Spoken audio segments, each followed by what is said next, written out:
Buenas noches nuevamente. Bueno, vamos a comenzar con la clase. No tiene nada que ver con la clase, pero realmente son abrumadoras las noticias del avance del COVID-19, la pandemia, cómo está todo. A nosotros con las clases no nos va a afectar porque, bueno, ya desde el año pasado estamos con las clases a distancia, pero realmente está muy complicado todo. Bueno, en la clase de hoy vamos a terminar con los principios generales del proceso. Vamos a ver los principios de concentración procesal, que los estudiamos conjuntamente con el principio de preclusión y con el principio de eventualidad. Y vamos a culminar con el derecho al proceso y a la tutela jurisdiccional efectiva. Y luego vamos a comenzar con nuestra primera clase sobre competencia. Principio de concentración procesal está recogido a texto expreso en el artículo 10 del CGP, que dice: los actos procesales deberán realizarse sin demora, tratando de abreviar los plazos cuando se faculta para ello por la ley o por acuerdo de partes, y de concentrar en un mismo acto todas las diligencias que sea menester realizar.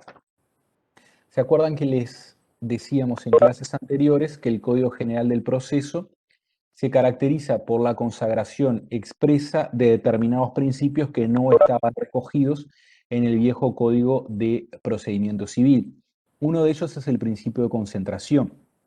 También hablamos del principio de proceso por audiencias, el principio de oralidad, el principio de publicidad, que caracteriza típicamente a los procesos o a las estructuras reguladas en el Código General del Proceso.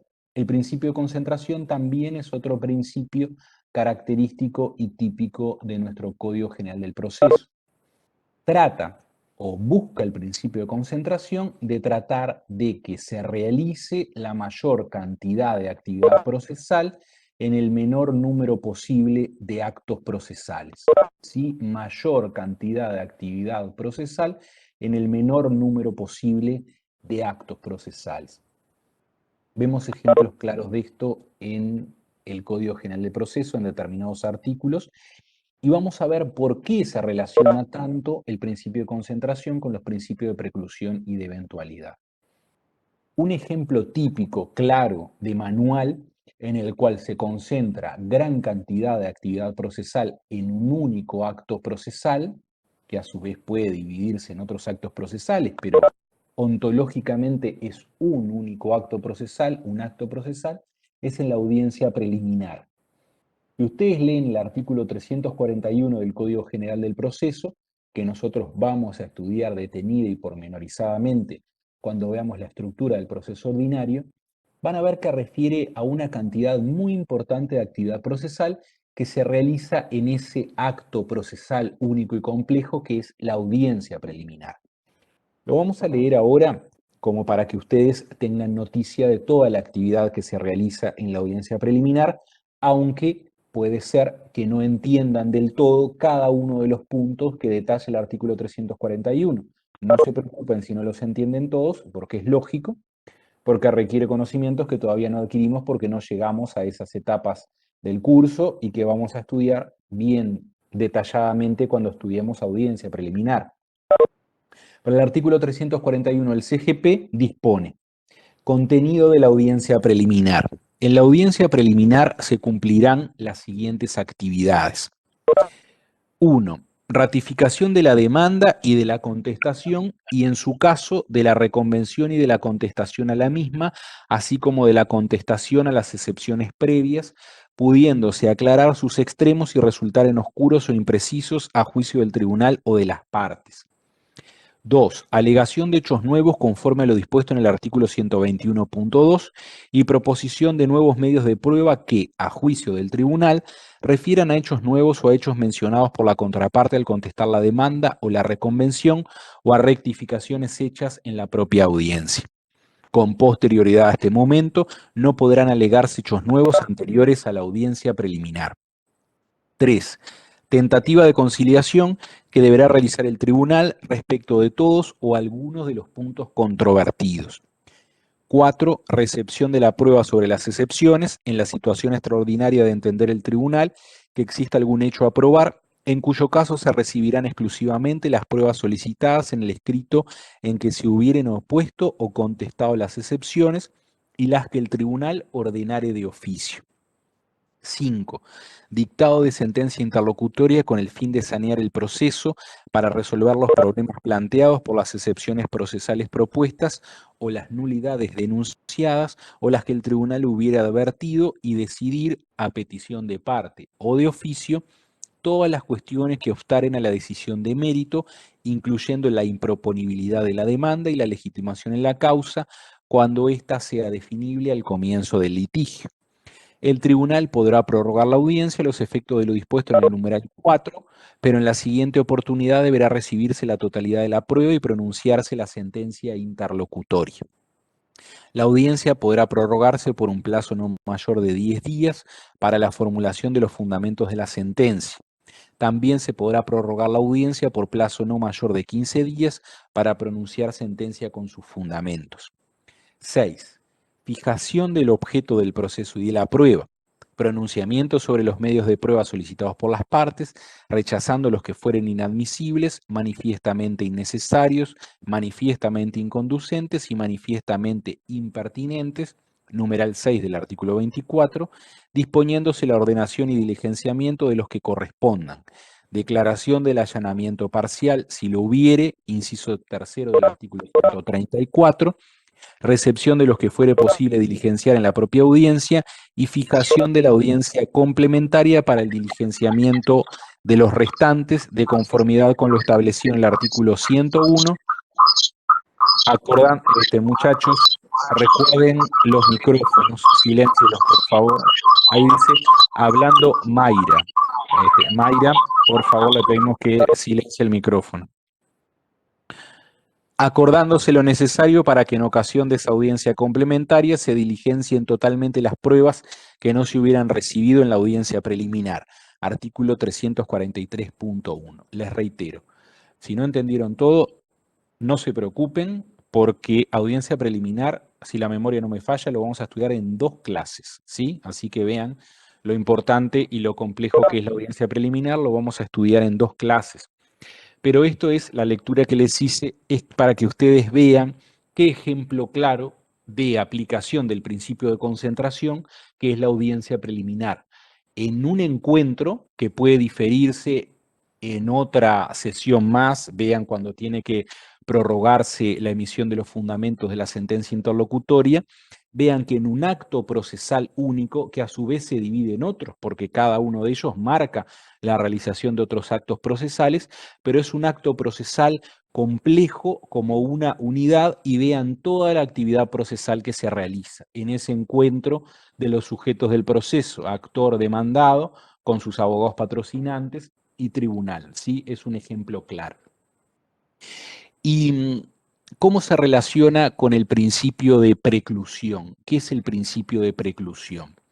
Bueno, Couture habla de preclusión en 3 sentidos diversos. Preclusión en 3 sentidos diversos. Habla de preclusión por no respetar el orden o la formalidad prevista por la norma para ejercitar determinada facultad. Ahora lo vamos a explicar con ejemplos. Repito, preclusión por no respetar el orden o la formalidad previsto por la norma para ejercitar o para el ejercicio de una determinada facultad. Tenemos una segunda variante de la preclusión, que es preclusión por consumación. Preclusión por consumación, esto es por consumación de la facultad prevista por la norma. Y la tercera variante o la tercera vertiente de la preclusión es por pretender ejercitar una facultad contraria con otra que se ejercitó previamente. Repito, preclusión por no respetar el orden o la formalidad prevista por la norma para ejercer determinada facultad, preclusión por consumación de la facultad y preclusión por pretender ejercitar una facultad contraria a otra que se ejercitó previamente. La preclusión marca el decaecimiento de una facultad. Cuando opera la preclusión, ya no van a poder ejercitar determinada facultad. Por consiguiente, ya no van a poder realizar un acto procesal para ejercitar esa facultad. ¿Sí? Vean este ejemplo claro de preclusión por no respetar el orden o la formalidad prevista por la ley. Por ejemplo, cuando una parte no respeta o no cumple un plazo para ejercer determinada facultad. Por ejemplo, el plazo para contestar la demanda, conforme al CGP, el demandado tiene 30 días corridos para contestar la demanda entablada en su contra. Si no respeta ese plazo previsto por la norma, esto es, se quiere presentar al día 31 o al día 32, ya no va a poder ejercer la facultad, ya no va a poder ejercer la excepción como situación jurídica compleja en la que él se encuentra, porque ya expiró el plazo previsto por la ley para ejercitar esa facultad. Precluyó, si ya no va a poder ejercitar esa facultad a través del acto procesal, que es cuál la contestación de la demanda. Si no respetó el orden previsto por la norma, el orden marcado por un plazo. ¿Sí? El orden marcado por un plazo. Y podemos poner muchos ejemplos más con los plazos, con el respeto de los plazos. ¿Sí? Precluye porque no respeta el orden o la formalidad. ¿Sí? En la audiencia preliminar pasa también esto. En la audiencia preliminar, cuando lo estudiemos más en detenimiento, van a ver que muchos autores hablan de preclusión por franjas o preclusión por etapas. Couture dice que la preclusión opera como las esclusas de un canal. Una vez que se cierra una esclusa, ya no se puede volver atrás, ya culminó esa etapa, no se puede volver atrás. Esto también está vinculado con el principio de economía procesal y el principio de celeridad. Vieron todas las etapas de la audiencia preliminar que referimos al leer el artículo 341, ¿sí? El doctor Matías Matos también se lo había referido con algún ejemplo puntual en la audiencia preliminar. La audiencia preliminar es un acto procesal dinámico, es un acto procesal regido por la forma oral, ¿sí? En la audiencia, los actos procesales que se realizan en forma oral, ¿sí? Con la oralidad como forma para cumplir esos actos procesales. Si ustedes no están atentos en la audiencia preliminar, imaginemos que la audiencia preliminar ya pasó por las etapas de la ratificación previstas en el numeral primero del 341, pasó por la etapa de la alegación de hechos nuevos o de pruebas nuevas, nadie dijo nada al respecto, y estamos en la etapa de la tentativa de conciliación, la etapa prevista en el numeral 3 del artículo 341. Ahí cuando el juez le pregunta a los abogados de las partes si han dialogado, si han tenido oportunidad de conversar para ver si eventualmente pueden ponerle fin al litigio a través de alguna fórmula transaccional, si se han acercado las partes, cuando el juez le está preguntando eso, imaginemos que el abogado del demandado dice, ah, señor juez, sabe que yo quería invocar un hecho nuevo, yo quería invocar un hecho nuevo por tal y tal circunstancia, o yo quiero solicitar la declaración de determinado testigo, prueba nueva, porque luego de contestar la demanda me enteré que hubo un testigo presencial del accidente que no surge del parte policial, entonces yo quiero esa prueba. ¿Qué pasó ahí? Ahí operó la preclusión por no respetar el orden previsto por la norma para el ejercicio de la facultad. Estamos en la etapa 3 de la tentativa de conciliación. ¿Se acuerdan lo que yo les dije? Preclusión por etapas o esa imagen de las esclusas de un canal. Se cerró la etapa prevista en el numeral 2.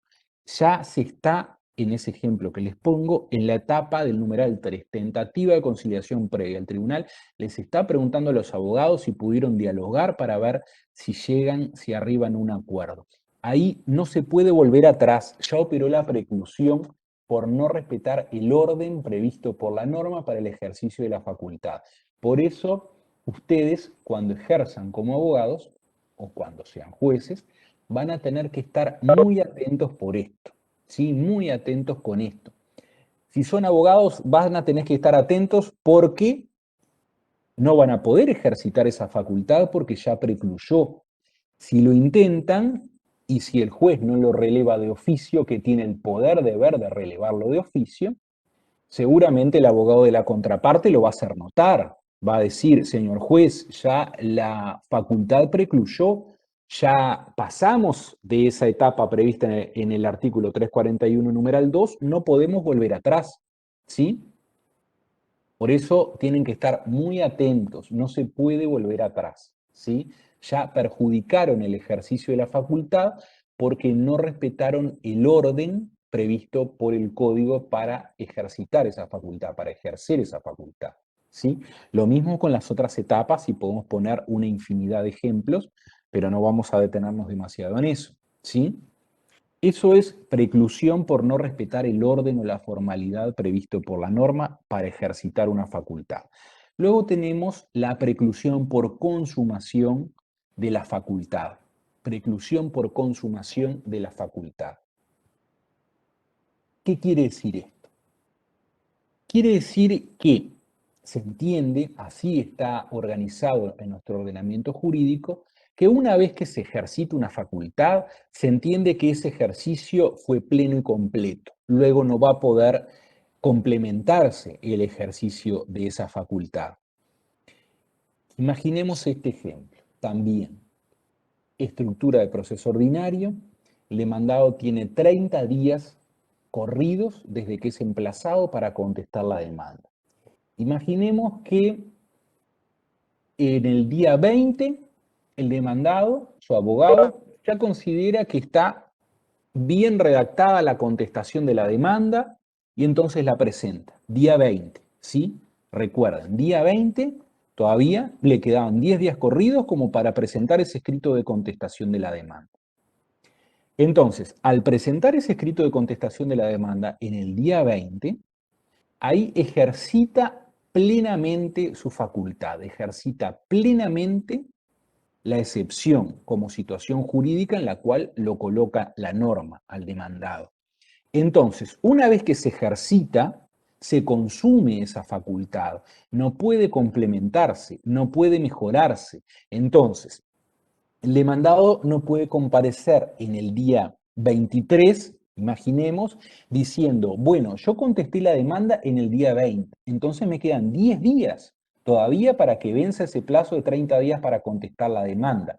Entonces yo invoco un argumento más, un argumento adicional a mi defensa. O por ejemplo, me olvidé de oponer la excepción de prescripción.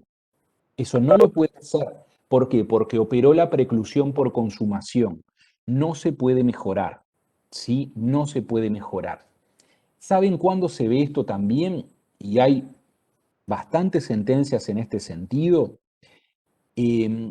Cuando una parte impugna mediante recurso de apelación directo la sentencia definitiva, no puede luego incorporar nuevos agravios por vía de la adhesión a la apelación directa interpuesta por su contraparte. Se los voy a aplicar nuevamente. Se los voy a aplicar nuevamente y con otras palabras. ¿Se acuerdan que nosotros mencionamos en la clase anterior que para estar legitimados para impugnar una resolución judicial, la parte que impugna esa resolución judicial tiene que invocar un agravio? ¿Se acuerdan que el agravio es el perjuicio concreto que le causa a la parte que recurre la resolución judicial que está impugnando? ¿Sí? Para apelar la sentencia definitiva de primera instancia, ambas partes, cualquiera de las dos que haya sufrido agravio, dispone de un plazo de 15 días hábiles para recurrir con apelación esa sentencia. ¿Sí? Imaginemos que la parte actora recurre con apelación directa la sentencia. También tenemos otro recurso que es la adhesión a la apelación. ¿Qué quiere decir esto? Yo soy abogado de la parte actora. La sentencia me causa agravio. ¿Sí? La sentencia me causa agravio. Entonces, interpongo recurso de apelación. De esa apelación se le va a dar traslado a la contraparte por un plazo de 15 días. Dentro de ese plazo de 15 días puede contestar la apelación sosteniendo que la sentencia de primera instancia es correcta, o también puede adherir a la apelación interpuesta por su contraparte. Y por esa vía de adhesión a la apelación puede invocar agravios. ¿Sí? Puede invocar agravios como para que efectivamente se impugne esa sentencia. ¿Sí? Hay determinadas hipótesis y eso se lo vamos a explicar bien cuando les expliquemos la mecánica de la apelación. Hay determinadas hipótesis, la casuística es enorme, que puede determinar que una parte, por una razón de estrategia, no quiera interponer directamente un recurso de apelación, ¿sí? No quiere interponer directamente un recurso de apelación, sino que puede esperar a que su contraparte interponga el recurso de apelación y cuando se le dé traslado adhiere a la apelación interpuesta por la contraparte, ¿sí? Imaginemos el caso en una hipótesis de responsabilidad extracontractual, ¿sí? Si el actor reclama daño emergente, lucro cesante y daño moral, el juzgado de primera instancia hace lugar porque considera acreditada la existencia de todos esos rubros, condena al demandado a pagar todos esos rubros, pero en lugar de condenar a pagar en total, por ejemplo, que el actor reclamó $100.000, el juzgado de primera instancia hace lugar a una reclamación por $90.000. En lugar de $100.000, $90.000. En esa hipótesis, el actor, que en lugar de recibir $100.000 recibe $90.000, puede no tener interés o por una razón de estrategia, puede no interesarle apelar por vía directa a esa sentencia, es decir, se queda quieto. Dice, bueno, en lugar de condenar por $100.000, condenaron por $90.000. Tengo $90.000, no me fue para nada mal.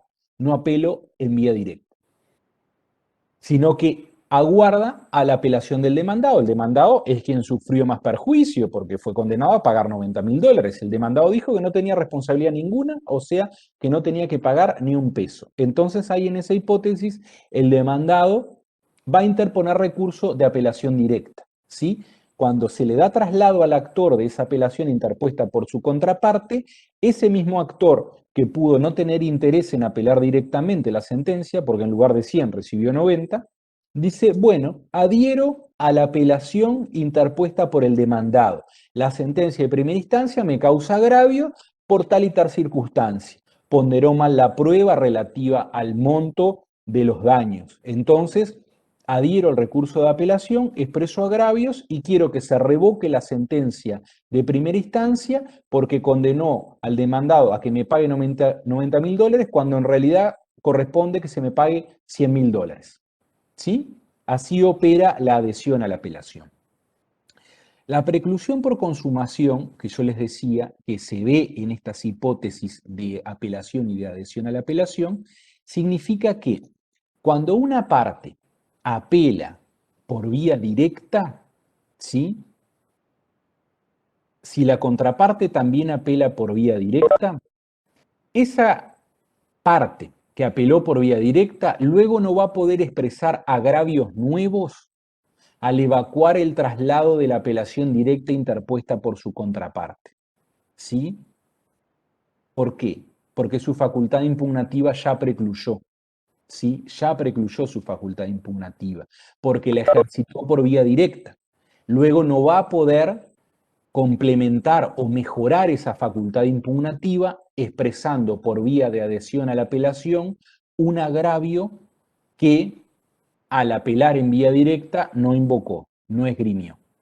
¿Sí? Vamos a volver sobre esto después cuando veamos apelación y cuando veamos adhesión a la apelación. Pero lo que quiero que recuerden es que la facultad, cuando se ejercita, se hace íntegramente, se hace plenamente, se hace completamente. Luego no va a poder mejorarse. Eso es la preclusión por consumación. ¿Sí? Eso es la preclusión por consumación. Luego después viene la modalidad de la preclusión por no respetar el orden o la formalidad prevista por la norma. No, perdón, por ejercitar una facultad que resulta contradictoria con otra facultad que se ejerció previamente. Los ejemplos son más complejos, los ejemplos son más complicados de apreciar en la práctica, pero puede decirse, bueno, si se allanó parcialmente a la pretensión al contestar la demanda, luego no va a poder pretender impugnar la sentencia que hace caudal de ese allanamiento parcial, no va a poder expresar un agravio. ¿Por qué? Porque estaría pretendiendo ejercitar una facultad que resulta contradictoria con el allanamiento que ya hizo. ¿Sí? Por eso resultaría contradictorio. Resultaría contradictorio también, imaginemos un caso en que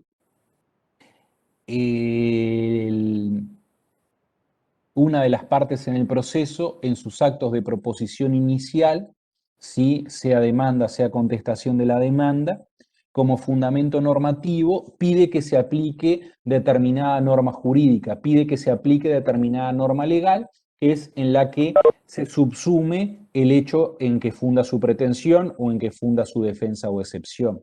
¿Sí? Luego de pedir que se aplique esa norma, no va a poder, en el transcurso del proceso, oponer la excepción de inconstitucionalidad contra esa norma. ¿Se acuerdan que les habíamos dicho que la excepción de inconstitucionalidad lo que busca es que una norma que puede razonablemente aplicarse en el proceso no se aplique porque es inconstitucional? Para eso se le solicita a la Suprema Corte de Justicia que declare inconstitucional esa norma. Entonces vemos que aquí, si se opone, si se pretende oponer la excepción de inconstitucionalidad contra una norma legal que ya dijeron en un acto procesal previo que tiene que aplicarse el proceso, resulta contradictorio. Ahí operó la preclusión por pretender ejercitar una facultad contraria a la que se ejercitó previamente. Previamente pedimos que se aplique esa norma. Después no podemos pedir que se declare inconstitucional, porque estamos pidiendo que no se aplique esa norma al proceso. Resultaría contradictorio. Por eso ahí opera la preclusión por pretender ejercitar una facultad contraria con la que se ejercitó anteriormente. ¿Sí? Esas son las tres modalidades de la preclusión. Las tres modalidades de la preclusión. ¿Y por qué decimos que viene de la mano o que está tan estrechamente relacionado con el principio de eventualidad? El principio de eventualidad lo vemos referido en el artículo 132 del CGP. Lo vemos referido ahí. Hay otras manifestaciones. Pero cuando estudiamos las actitudes del demandado, esto es, qué actitudes puede asumir el demandado cuando es emplazado en un proceso, vemos que el 132 las detalla. El artículo 132 del CGP dispone actitudes del demandado. El demandado puede eventualmente, vean la palabra eventualmente, limitarse a comparecer, allanarse a la pretensión, plantear excepciones previas, asumir actitud de expectativa, contestar contradiciendo, deducir reconvención o provocar la intervención de terceros. Si adoptara más de una de estas actitudes, deberá hacerlo en forma simultánea y en el mismo acto. ¿Qué es el principio de eventualidad? Y ahora, cuando diga lo que es, van a entender por qué se relaciona tan íntimamente con los principios de concentración y de preclusión. El principio de eventualidad impone a la parte que en caso de tener más de un argumento de ataque o de defensa, lo ejercite conjunta o simultáneamente ante la eventualidad, y acá vean el nombre del instituto está dentro de la definición, ante la eventualidad de que uno no surta efecto, ante la eventualidad de que si uno no surte efecto, el otro sí puede surtir efecto. ¿Sí? También corolario del principio de economía procesal y del principio de concentración. Lo vemos en la contestación de la demanda claramente. Y lo vamos a poner con un ejemplo. ¿Sí? Ante la eventualidad de que un medio de defensa no prospere, yo como demandado tengo que invocar otro medio de defensa en subsidio para que opere plenamente en caso de que el otro no lo haga. Imaginemos esta situación. Imaginemos una demanda de reparación patrimonial contra el Estado. ¿Sí? El artículo 39 de la ley 11.925 dispone que las demandas o las reclamaciones pecuniarias o patrimoniales contra el Estado están derivadas de hechos, actos o omisiones, están sujetas a un plazo de caducidad de 4 años. ¿Sí? Un plazo de caducidad de 4 años. Imaginemos entonces que es demandada la UTE, por ejemplo, la UTE es demandada por un particular que fue embestido por un camión de la UTE en una intersección con semáforos. Ese particular peatón dice, bueno, yo iba cruzando la calzada, habilitado por la luz verde, y el camión de la UTE no respetó mi preferencia de paso y me embistió. ¿Sí?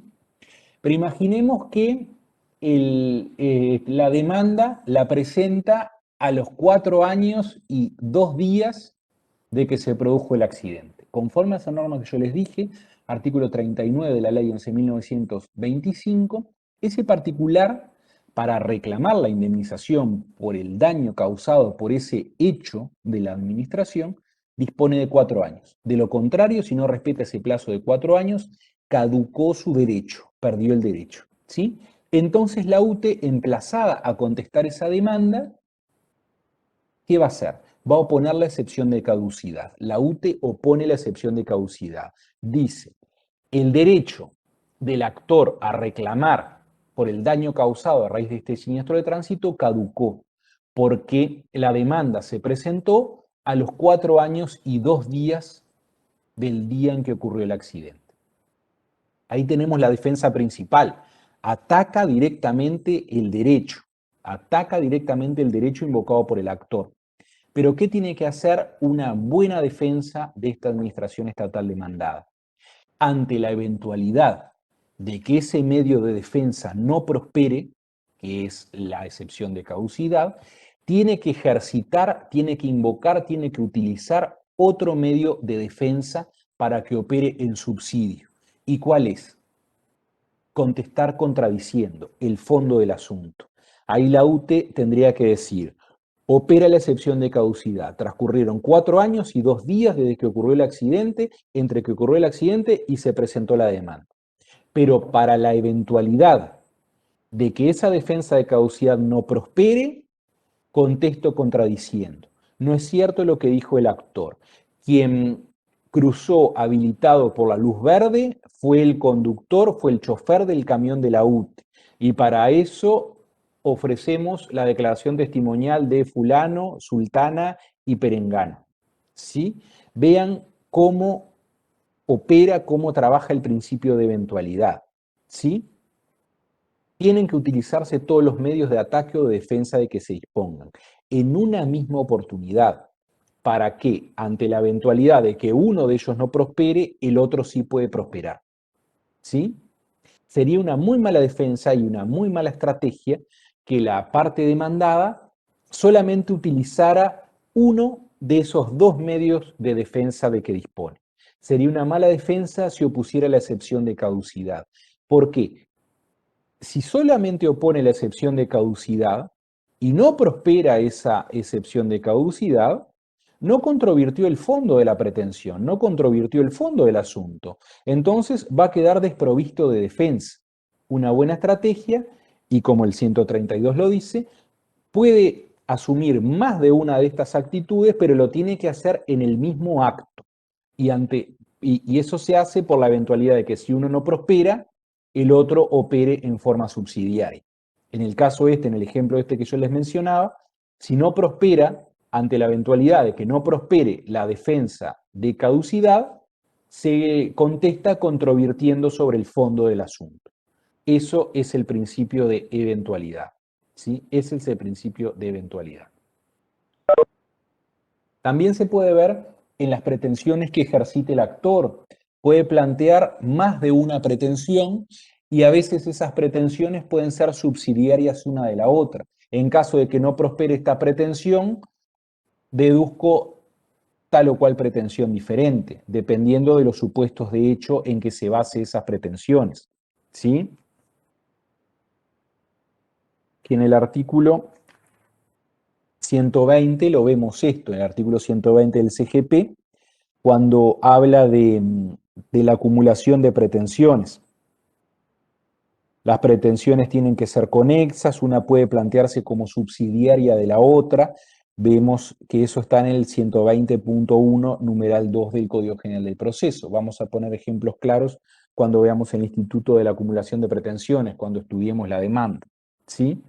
Pero a los efectos de esta clase, lo que les tiene que quedar claro es eso, que el principio de eventualidad supone que teniendo dos o más medios de ataque o defensa, tienen que ejercitarse todos conjuntamente en el mismo acto para que ante la eventualidad de que uno no prospere, el otro sí prospere. Y es posible que se pueda demandar después de vencido el plazo. ¿Puede pasar? Sí, claro, puede pasar, sí, claro, puede pasar. ¿Y saben por qué no pueden jugarse solamente a la excepción de caducidad? Porque puede haber diferencia en cuanto al cómputo del plazo. Puede haber diferencia en que puede haber habido algún acto que interrumpió o suspendió. Se dice teóricamente que la caducidad, a diferencia de la prescripción, no se interrumpe ni se suspende, pero de todas maneras hay normas específicas que hablan de una suerte de suspensión o puesta en suspenso del término o del cómputo del plazo de caducidad. Entonces, puede pasar y de hecho pasa. De hecho pasa que vencido el plazo se presenta la demanda. Y hay diferencias muy importantes en la prescripción, en lo que es la prescripción y lo que es la caducidad. También se puede plantear alguna pregunta, pero eso lo vamos a explicar más detalladamente cuando veamos las excepciones previas, artículo 133 del CGP, diferencias entre prescripción y caducidad. Eso es muy importante, ¿sí? Eso es muy importante, diferencias entre prescripción y caducidad. Ambos son institutos extintivos, pero uno, la caducidad extingue el derecho, la prescripción extingue la acción. Se dice también que la prescripción se interrumpe y se suspende, pero la caducidad no se interrumpe ni se suspende. Y otra diferencia es que la prescripción no puede ser relevada de oficio, ¿sí? Solamente puede ser invocada por el sujeto que se beneficia de ella, en tanto que la caducidad, como extingue el derecho, puede y debe ser relevada de oficio. La caducidad puede y debe ser relevada de oficio. Lo vamos a estudiar con mayor detenimiento, con más atención, cuando veamos las excepciones previas, artículo 133, y ahí vamos a profundizar en ejemplos de excepciones de prescripción, en ejemplos de excepciones de caducidad, vamos a explicar cómo se interrumpe y se suspende la prescripción, por más que eso ustedes ya lo han estudiado, supongo yo, en el curso de Privado 1, pero vamos a hacer referencia a eso también cuando estudiemos excepciones previas, artículo 133. ¿Quedaron claras las diferencias entre concentración, preclusión y eventualidad? No tuvimos privado, dicen, pero privado 1, bienes y personas, deben haber tenido, ¿no? Privado 1, en el plano 89 era bienes y personas. Sí, dicen que sí. Ah, sí, sí, sí, sí. Yo todavía no tengo bien claro las materias previas de procesal 1, pero a ver, privado 1, privado 1 necesariamente tiene que ser previa de procesal 1. Así que, bueno, ahí ustedes en privado 1 tienen que haber estudiado el instituto de la prescripción, prescripción adquisitiva, prescripción extintiva. Nosotros vamos a remitirnos a eso, pero vamos a hacerles explicaciones un poco más exhaustivas cuando veamos el artículo 133. ¿Les quedó clara la diferencia? ¿Les quedó claro cómo interactúan, cómo se interrelacionan estos principios de concentración, preclusión y eventualidad? ¿Sí? Bueno, muy bien. Bueno, entonces vamos a pasar ahora al principio de derecho al proceso y la tutela jurisdiccional efectiva. Algo de esto hablamos, vamos a leer el artículo 11 del Código General del Proceso, pero recuerden que el derecho al proceso o el acceso a la justicia es un derecho humano fundamental. Todas las personas, por el solo hecho de serlo, tienen que tener reconocido el acceso al proceso, el acceso a la justicia, el derecho razonable de acudir ante órganos jurisdiccionales para someter a su decisión conflicto intersubjetivo de intereses que le causa perjuicio. ¿Sí? Es un derecho inherente a la personalidad humana, por consiguiente ingresa en el bloque de constitucionalidad referido o aludido en los artículos 72, 332 de la Constitución de la República. Vimos que el artículo 12 de la Constitución habla de lo que se conoce como debido proceso o debido proceso legal. También referimos a la Convención Americana sobre Derechos Humanos o Pacto de San José de Costa Rica. En el artículo 8 habla de las garantías judiciales. También este Pacto Internacional de Derechos Civiles y Políticos, también ratificado por nuestro país, refiere al derecho de acción, al derecho de acudir ante órganos jurisdiccionales. ¿Sí? Y tiene consagración legislativa también en nuestro ordenamiento jurídico, ¿sí?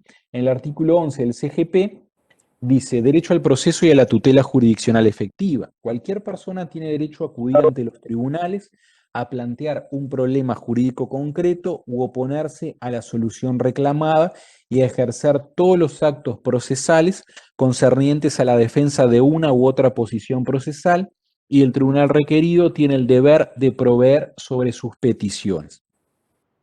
Para proponer o controvertir útilmente las pretensiones, es necesario invocar interés y legitimación en la causa. El interés del demandante puede consistir en la simple declaración de la existencia o inexistencia de un derecho, aun cuando éste no haya sido violado o desconocido, o de una relación jurídica o de la autenticidad o falsedad de un documento.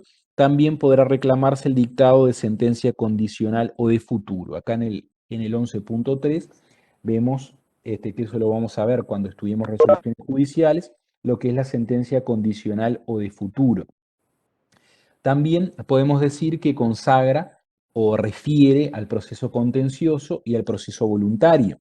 ¿Sí? Cuando dice puede consistir en la simple declaración de la existencia o inexistencia de un derecho, aun cuando éste no haya sido violado o desconocido, ahí no habría conflicto intersubjetivo de intereses, o de una relación jurídica o de la autenticidad o falsedad de un documento. También podrá reclamarse el dictado de sentencia condicional o de futuro. El artículo 11.4 dispone que todo sujeto de derecho tendrá acceso a un proceso de duración razonable que resuelva sus pretensiones, así como el derecho a una tutela jurisdiccional efectiva. Derecho a un proceso de duración razonable que resuelva sus pretensiones, ¿sí? No tenemos ninguna norma expresa que diga que es un proceso de duración razonable. Que diga un proceso de duración razonable, imaginemos, en el ámbito civil es un año y en el ámbito penal son 3 meses. No existe una norma que diga eso. Sin embargo, hay determinados estándares que refieren a apartamientos flagrantes o groseros de lo que es un proceso de duración razonable y que hace a que no se respete la tutela jurisdiccional efectiva.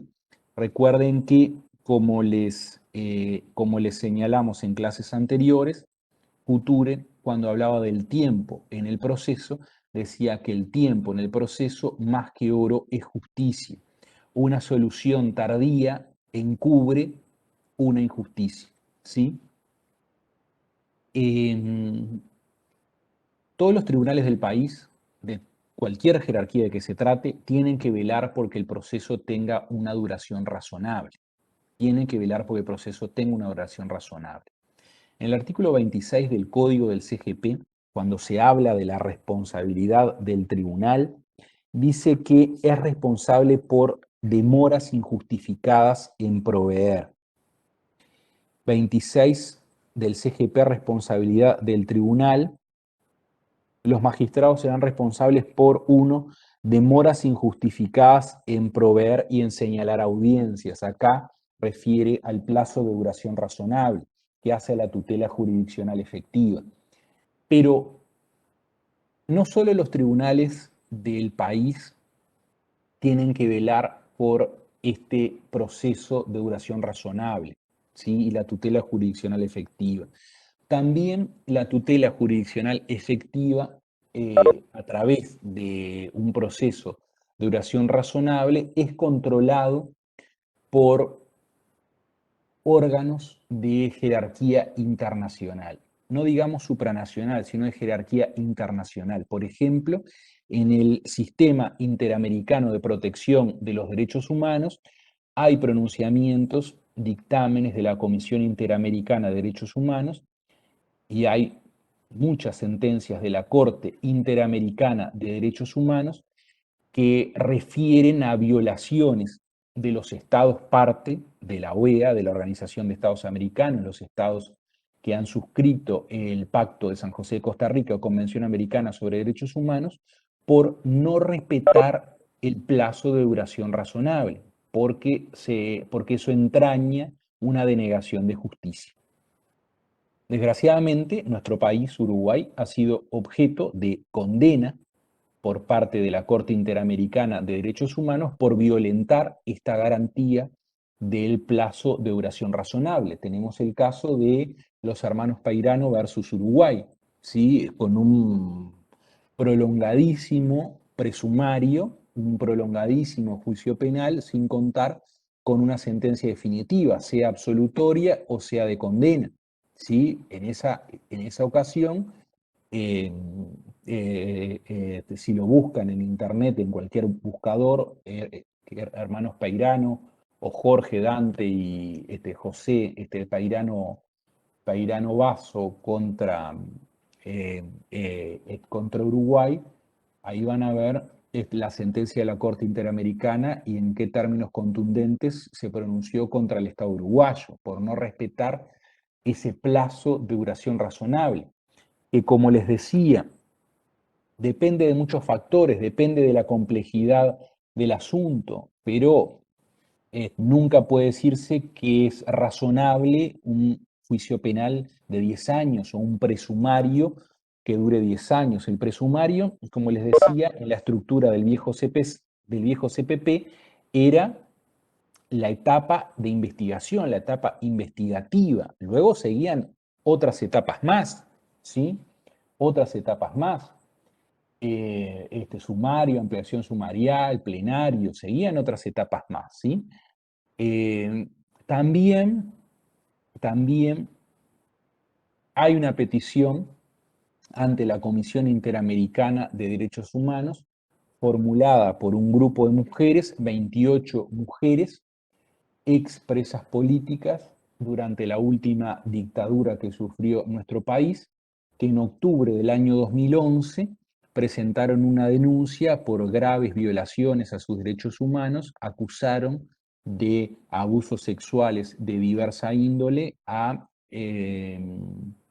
ex policías y ex militares que participaron en la última dictadura militar, denunciaron haber sido víctimas de esos abusos, de esas graves violaciones a los derechos humanos, y a raíz de eso se formó un expediente penal en octubre del año 2011. En octubre del año 2011.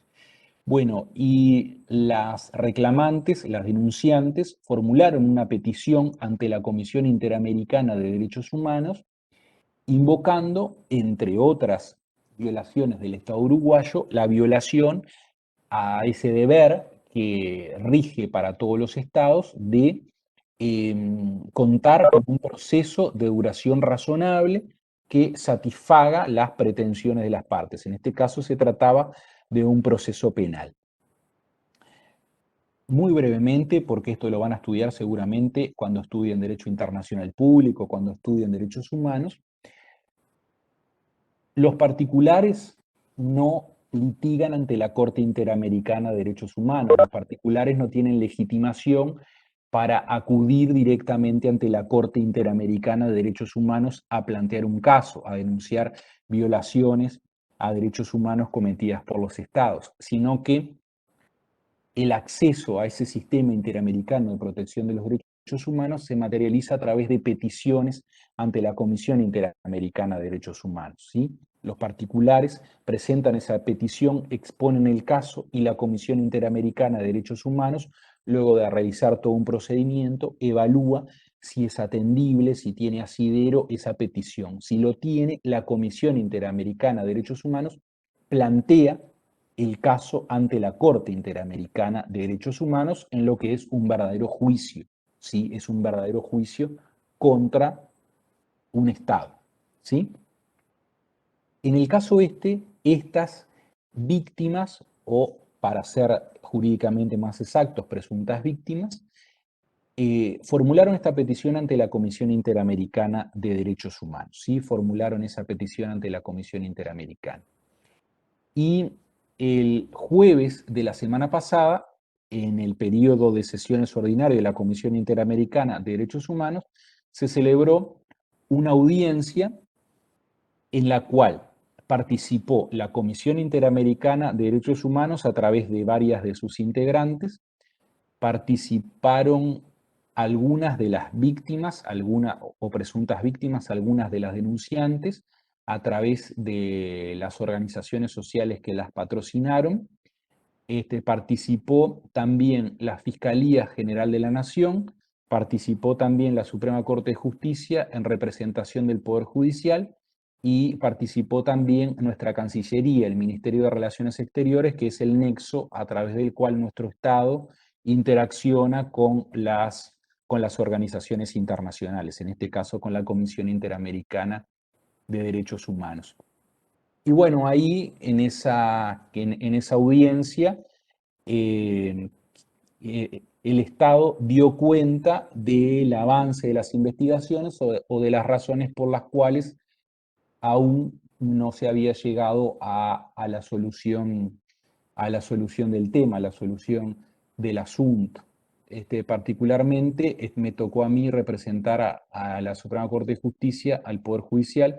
La Corte me designó a mí para representar al Poder Judicial, para brindar las razones, para explicar por qué aún no se ha llegado a la resolución de ese asunto. Y bueno, al día siguiente no fue por la audiencia ni porque desde la Corte se haya dictado ninguna directiva concreta, pero la jueza del caso, que es una jueza encargada de los procesos penales tramitados por el viejo CPP de 1980, al día siguiente procesó a dos de los imputados, ¿sí? Procesó a dos de los imputados.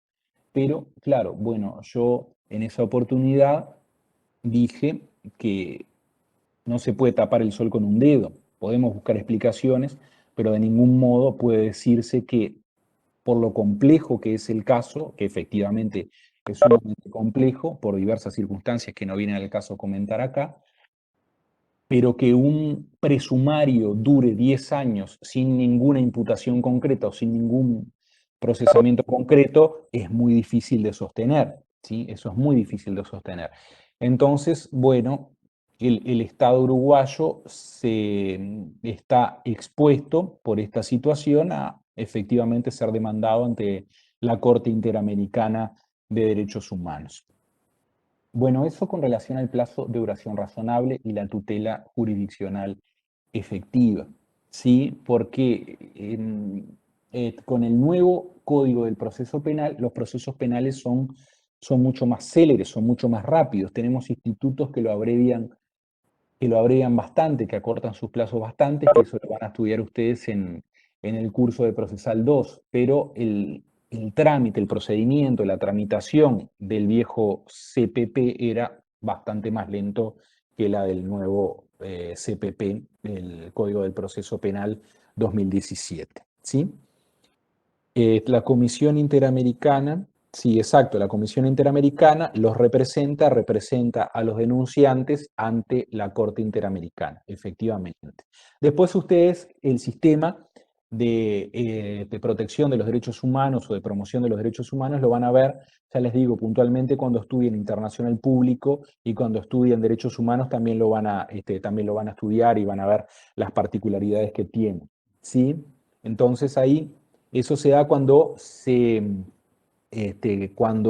los medios internos no resultan eficaces, entonces ahí puede acudirse ante estos órganos interamericanos de protección de los derechos humanos, Comisión Interamericana, Corte Interamericana de Derechos Humanos. Sí, que tenemos el honor en la actual integración, que está compuesta la Corte Interamericana de Derechos Humanos por un juez compatriota, el doctor Ricardo Pérez Manrique, que fue ministro y presidente de la Suprema Corte de Justicia, con quien tuve el honor de trabajar. Entonces, bueno, tenemos un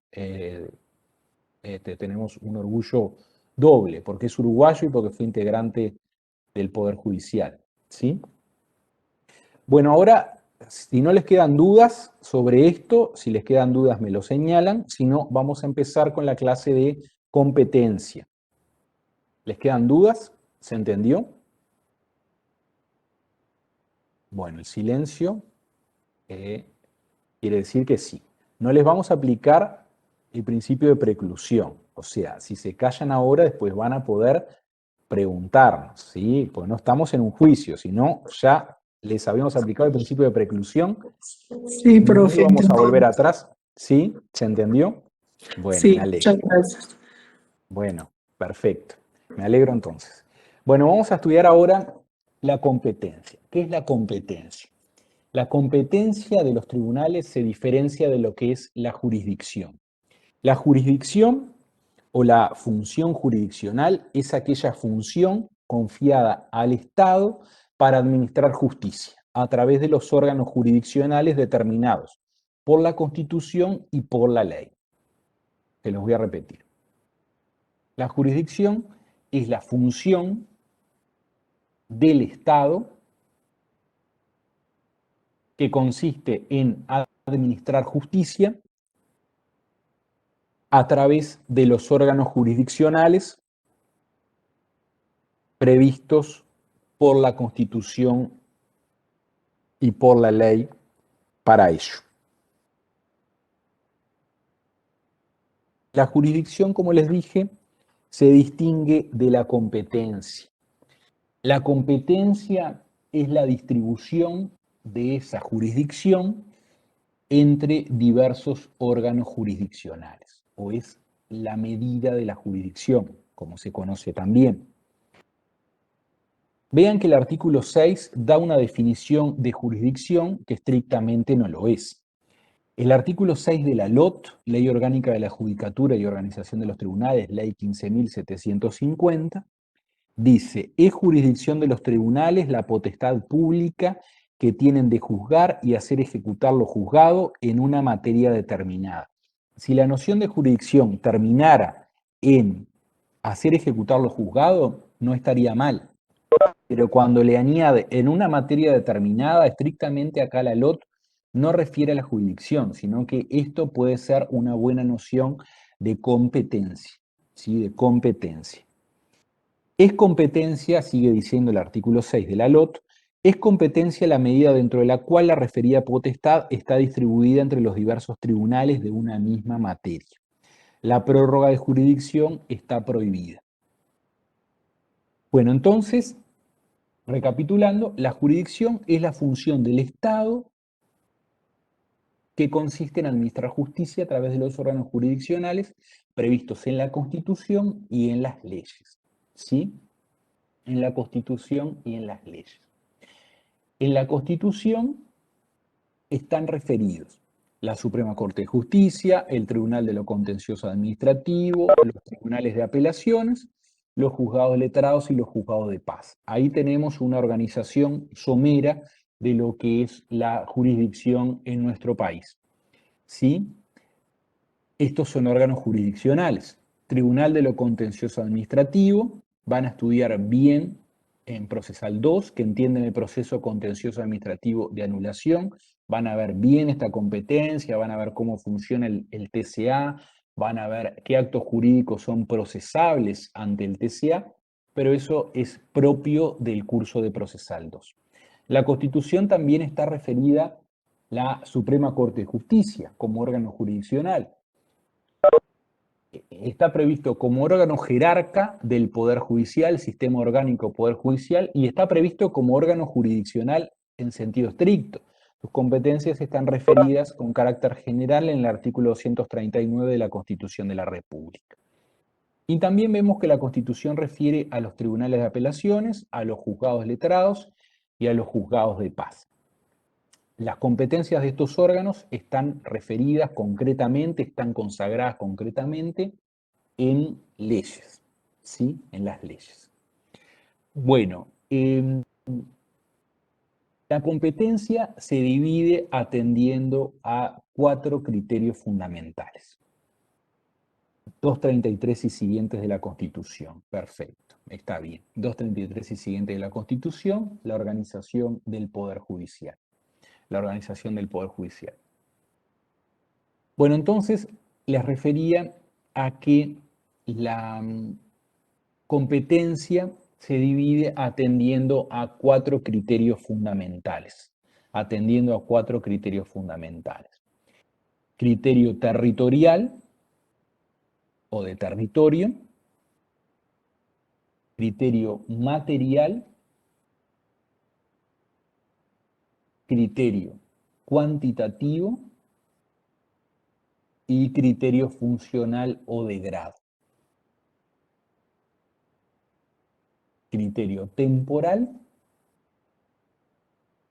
criterio material, criterio cuantitativo y criterio funcional o de grado, o criterio de grado. ¿Sí? ¿Qué es el criterio territorial? Bueno, tienen jurisdicción, tienen jurisdicción todos los órganos jurisdiccionales. Todos los órganos jurisdiccionales tienen jurisdicción. Esto es una cuestión de la propia definición, de la propia realidad. No puede haber un órgano jurisdiccional sin jurisdicción, esto es sin la potestad de juzgar y hacer ejecutar lo juzgado. Juzgar y hacer ejecutar lo juzgado. Esto ustedes lo van a poder ver en los manuales, estas dos facetas de la jurisdicción, estas dos facetas de la jurisdicción, lo van a ver expresado en dos vocablos latinos. Jurisdictio, esto es decir el derecho, esto es la potestad de juzgar, y hacer ejecutar los juzgados se expresa a través del vocablo latino imperium, ¿sí? Imperium, esto es la potestad de hacer ejecutar los juzgados. Vincúlenlo ustedes con el principio de autoridad que nosotros estudiamos en la clase anterior. Recuerdan, pueden servirse del auxilio de la fuerza pública, pueden imponer combinaciones económicas, combinaciones pecuniarias, pueden imponer combinaciones personales. Eso es el imperium. Todo órgano jurisdiccional está asistido de imperium. Van a ver después en procesal 2, cuando vean proceso arbitral, que ya está bastante superado eso, pero pueden encontrar alguna discusión en cuanto a que no sería en rigor un órgano jurisdiccional el tribunal arbitral porque carece de imperium, no puede ejecutar los juzgados, sino que para que se ejecute el laudo arbitral, ahí tienen que acudir, las partes interesadas tienen que acudir a los órganos jurisdiccionales oficiales, esto es, tienen que acudir a la justicia ordinaria. Pero bueno, esa discusión también la van a estudiar en procesal 2, ¿sí? También la van a estudiar en procesal 2. Entonces, todos los órganos jurisdiccionales, todos los tribunales tienen jurisdicción, pero no todos los órganos jurisdiccionales tienen competencia absolutamente en todas las materias. Por una cuestión de organización, esa jurisdicción tiene que ser administrada por diversos órganos jurisdiccionales. Ahí está la división de la jurisdicción en competencias. Y el criterio territorial, ¿qué quiere decir? Hay órganos jurisdiccionales, ¿sí? Hay tribunales del Poder Judicial distribuidos por todo el país, distribuidos por toda la República. Están distribuidos por circunscripciones territoriales. En los 19 departamentos en que se divide nuestro país tenemos órganos jurisdiccionales. En los 19 departamentos tenemos juzgados de paz y tenemos juzgados de letrados. Y a su vez tenemos órganos jurisdiccionales con competencia nacional, como son los tribunales de apelaciones y como son la Suprema Corte de Justicia. En el criterio territorial vemos criterios de distribución de la competencia atendiendo al territorio, atendiendo al lugar. Y vamos a ver, vamos a estudiar en la ELOT distintos criterios para saber cuál es el juzgado del país competente para entender en determinada pretensión. Si es el juzgado letrado de Bella Unión o si es el juzgado letrado de Las Piedras, por decirles algo. ¿Sí? O si es el juzgado de paz departamental de Chuy o si es el juzgado de paz departamental de la capital, es decir, de Montevideo, de tercer turno. ¿Sí? Ahí está participando un compañero que dice, para el criterio territorial se deben tomar en cuenta las acciones que se pretenden hacer valer, si son acciones reales o patrimoniales, si son acciones reales o si son acciones personales. ¿Sí? Vemos en el capítulo 3 de la LOT, que empieza con el artículo 15, vemos que la LOT dice, es tribunal competente para conocer de los juicios en que se ejerciten acciones reales sobre bienes inmuebles el del lugar en que esté la cosa litigiosa. Acciones reales que se ejerciten sobre bienes inmuebles es el que esté la cosa litigiosa. ¿Se acuerdan que es una acción real? Esto ya lo vieron. Una acción real es aquella que refiere a derechos reales. Derechos reales son los derechos que se tienen en una cosa o contra una cosa sin relación a una persona determinada. ¿Sí? Cuando importa la cosa. Contesta Javier Carvajal. Exacto, cuando importa la cosa. Esto es, cuando se ejercita un derecho en la cosa o contra la cosa sin relación a determinada persona en particular. Ejemplo claro, la acción de dominio o reivindicación. ¿Sí? La acción de dominio o reivindicación. La acción de dominio la dirige el propietario contra el poseedor, cualquiera que sea. ¿Sí? La dirige el propietario contra el poseedor, cualquiera que sea. ¿Por qué? Porque es el propietario de la cosa, sin relación a determinada persona. Si el poseedor es A, B, C o D, no tiene ningún vínculo con ese poseedor. Por eso lo que importa es la cosa.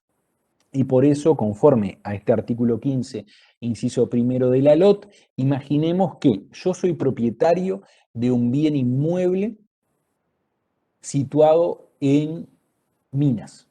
¿Sí? Soy propietario de un bien inmueble situado en Minas. Y quiero accionar contra el poseedor del bien, contra quien dice tener derechos posesorios contra el bien. ¿Sí? Entonces ahí, dependiendo del monto del asunto, que eso lo vamos a ver después, vamos a ver cómo se determina el monto del asunto en el caso de esta acción real, se va a radicar esa demanda o esa acción de dominio, esa acción reivindicatoria, en un juzgado del departamento de La Valleja. ¿Por qué? Porque la cosa, esto es el bien, esa finca respecto de la cual yo acciono, está ubicada en La Valleja. Entonces, por eso los tribunales competentes son los tribunales del departamento de La Valleja. Puede ser un juzgado de paz departamental o puede ser un juzgado letrado. Depende de la cuantía del asunto, que eso lo vamos a ver un poquito más adelante en la clase. ¿Sí? Cuando se ejercita un derecho real, ¿sí? Que es contra una cosa o en una cosa, entonces hay que estar al lugar de ubicación del inmueble. Si ese inmueble se ubicara en el departamento de Montevideo, entonces los tribunales competentes son los tribunales del departamento de Montevideo, sea juzgado de paz, sea juzgado de letrado, dependiendo de la cuantía o del monto del asunto. Eso vamos a ver después cómo se determina. ¿Se entiende hasta acá? ¿Sí? Bien. Si los inmuebles que son objeto de la acción real estuvieran situados en distintos lugares, será competente cualquiera de los tribunales del lugar en que estén situados. Imaginemos, por ejemplo, un bien inmueble que está situado entre dos departamentos, ¿sí? Que se extiende en un departamento y que se extiende en otro departamento. Ahí pueden ser cualquiera de los tribunales de un departamento o de otro, ¿sí? Cualquiera de los dos tribunales. Eso es a elección de quién, a elección del actor, ¿sí? O puede tratarse de dos inmuebles diferentes que están radicados en zonas diferentes. Entonces ahí cualquiera de los tribunales del lugar en que estén situados, con la adición que no lo dice acá, que eso es a elección del actor. El actor elige frente a qué tribunal plantear esa contienda, plantear, ejercitar esa acción real.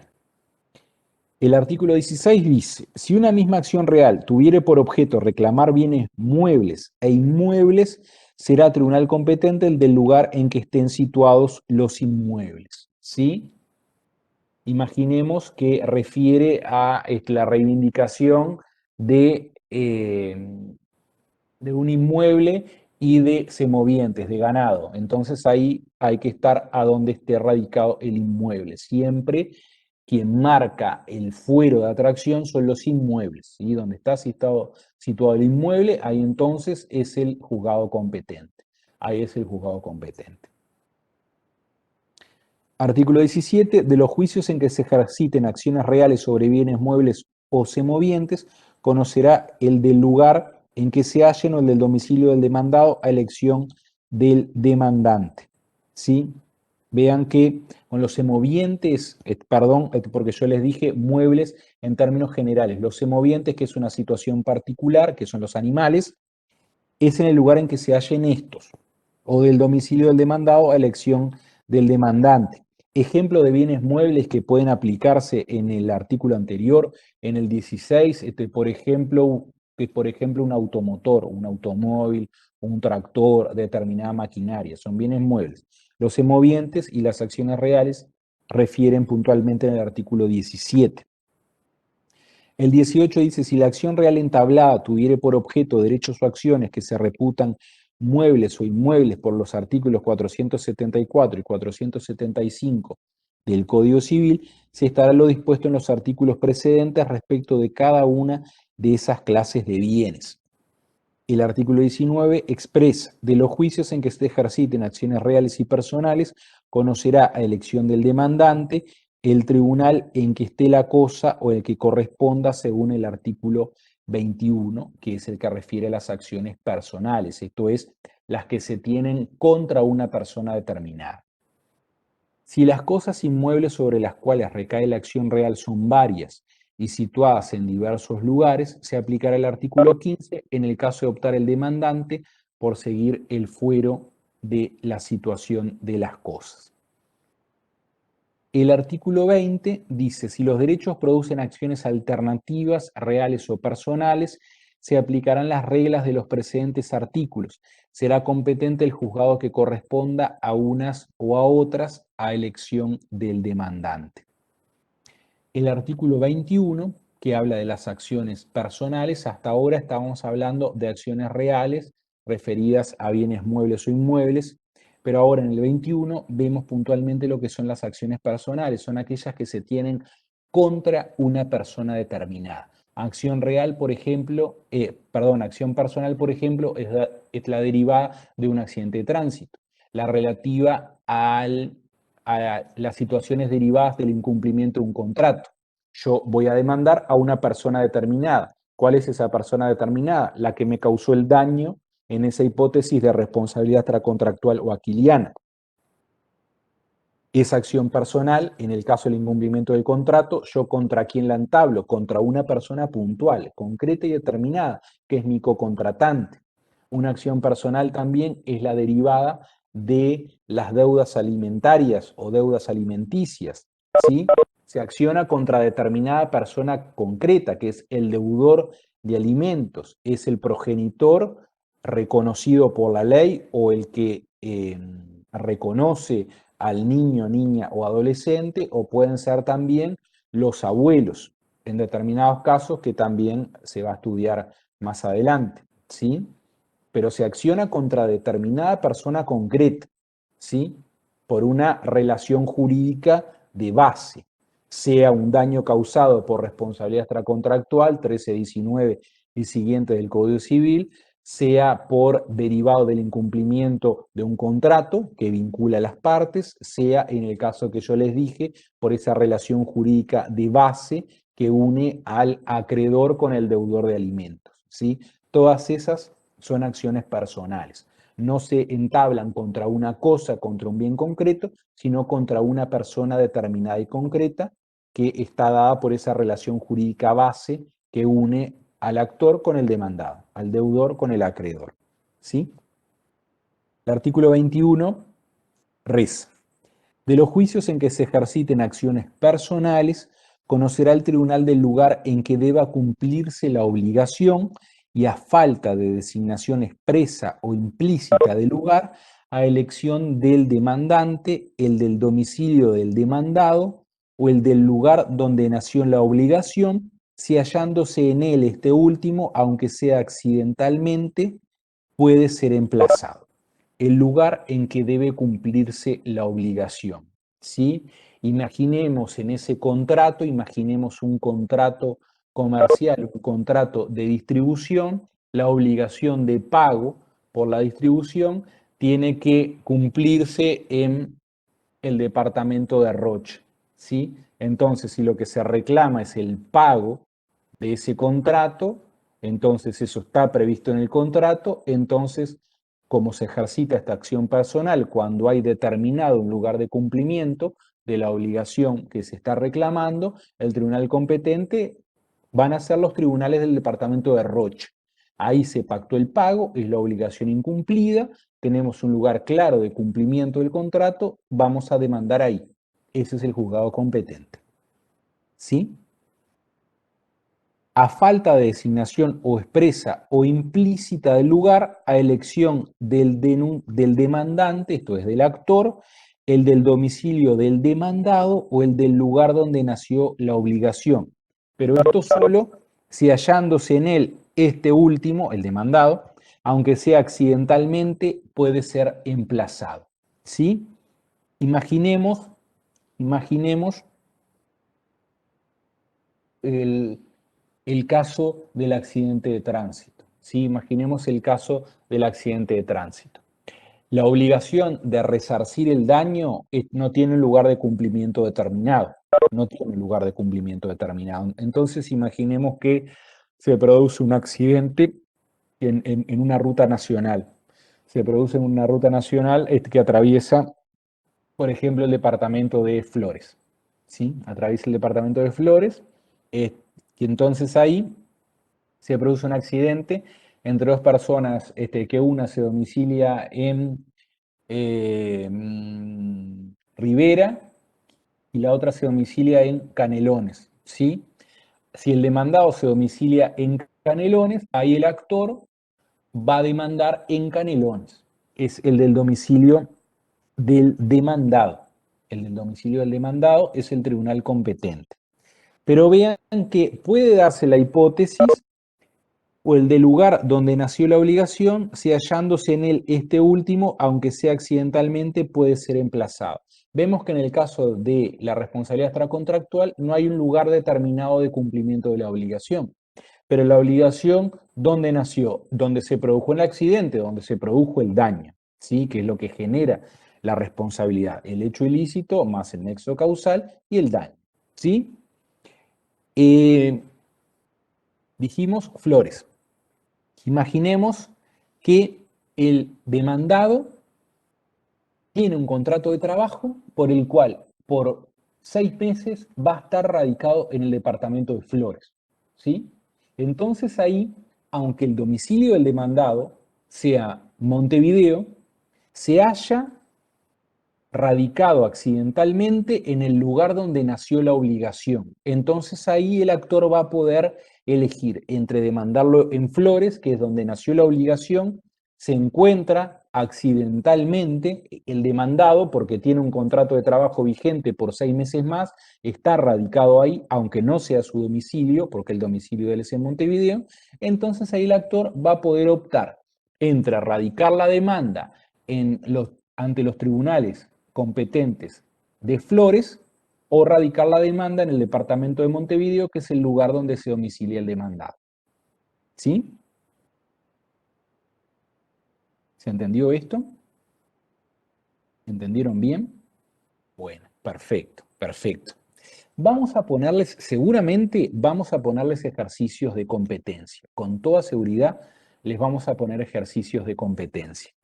Lo importante es que ustedes, en cuanto al territorio, tienen que tener claro la diferencia de lo que es una acción real de lo que es una acción personal. Eso es fundamental. Eso es fundamental. No vamos a ponerles ejercicios complicados en los cuales se ejercite una acción real sobre semovientes y sobre un bien inmueble, pero sí podemos decir, por ejemplo, una acción de dominio sobre un bien radicado en Florida. El demandado se domicilia en Rocha, ¿sí? El actor se domicilia en Soriano, en Mercedes, ¿sí? Entonces ahí ustedes van a tener que ver, conforme a estos criterios, cuál es el tribunal competente por razón de territorio, ¿sí? No vamos a plantearles casos demasiado complejos, pero sí van a tener que tener bien nítida la diferencia entre acción real y entre acción personal. Eso subrayenlo y pónganlo con colores si tienen algún color ahí. Ahora vamos con esa duda que están planteando ahí en el chat.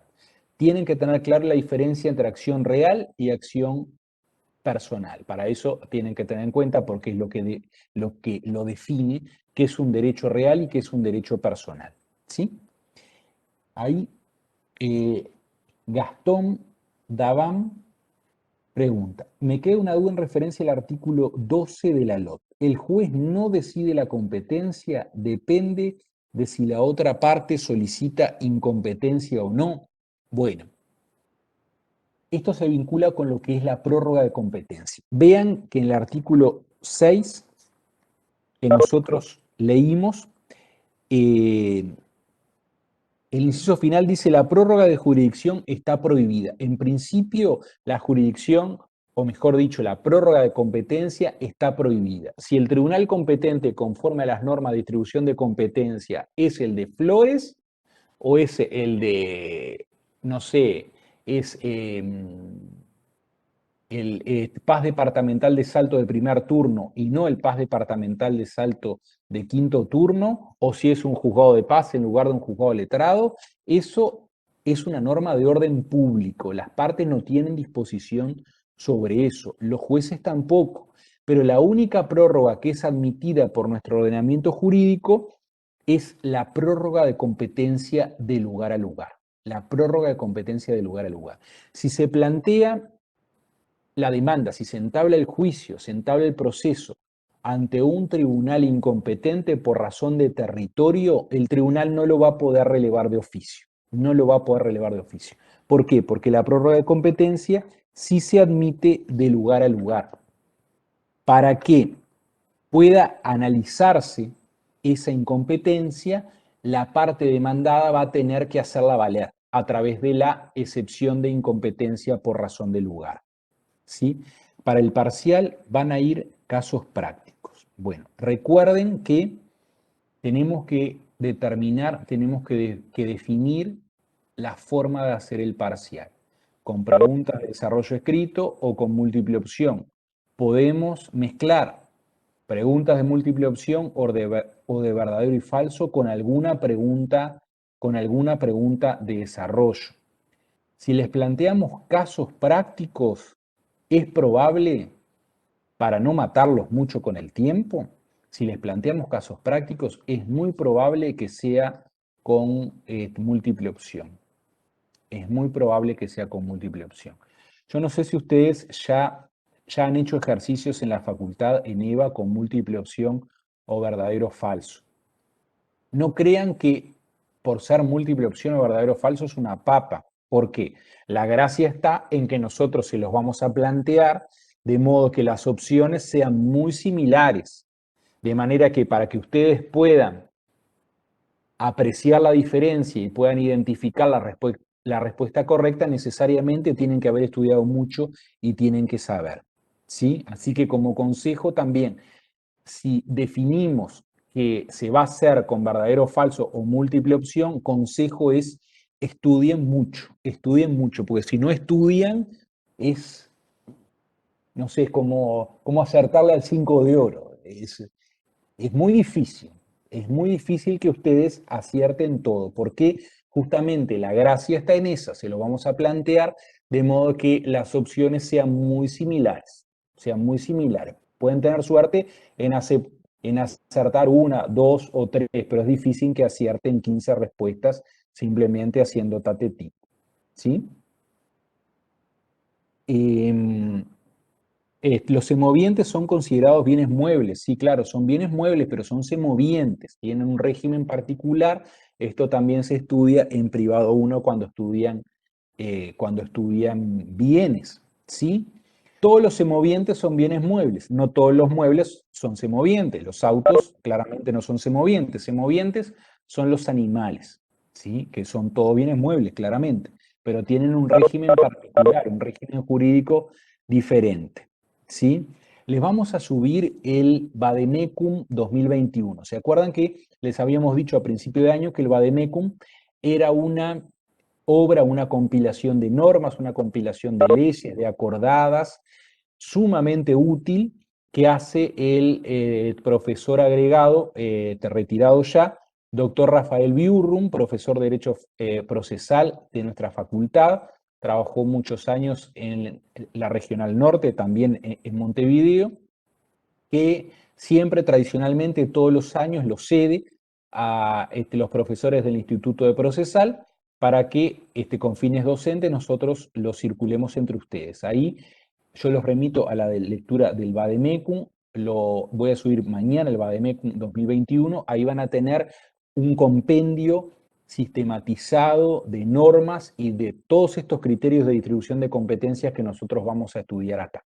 ¿Sí? Así que les va a ser muy útil. Pueden tenerlo a la vista cuando hagamos el parcial, pueden tener a la vista todo el material de derecho positivo. No tenemos forma de controlar que no tengan doctrina, pero bueno, los dejamos librados a su propia conciencia para que no se hagan trampas al solitario. Bueno, vamos a seguir en la próxima clase con competencia. Ya estamos en hora. Hagan las preguntas que tengan en los foros. Tengo para responder o tenemos para responder una duda que hizo un compañero con relación al principio de moralidad o buena fe, que lo tenemos pendiente. Yo mañana voy a contestar eso y todas las otras preguntas que ustedes vayan haciendo con respecto a competencia. Bueno, muchas gracias por la atención de siempre, por participar. Nos vemos la próxima clase. Buenas noches y que descansen.